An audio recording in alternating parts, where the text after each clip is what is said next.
দলীয় যে পতাকা রয়েছে এবং হাতে নিয়ে তারা কিন্তু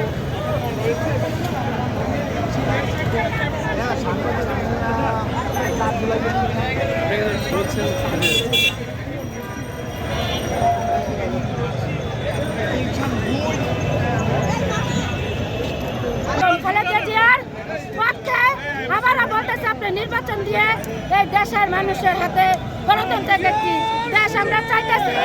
আমরা গাজীপুর থেকে আপনারা কি এই ডক্টর ইউনূসের মানে আপনার প্রত্যাশায় আপনারা কি নির্বাচন সুষ্ঠু নির্বাচন পাবে আশা করছেন কিনা?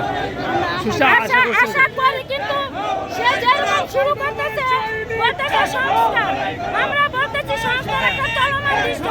নির্বাচন আগে দেন, আগে দিয়ে জনগণের ভোটের অধিকারে সরকার নির্বাচন করবে এবং আমরা জানি বিএনপি একটি সরকার গঠন করবে, একটি বাংলাদেশের সবচেয়ে শ্রেষ্ঠ একটি দল। এই দলই নির্বাচিত হবে এবং দেশের নেত্রী বেগম খালেদা জিয়া আবার প্রধানমন্ত্রী হবে, মানুষের ভোটের অধিকার আস্থা ফিরে পাবে।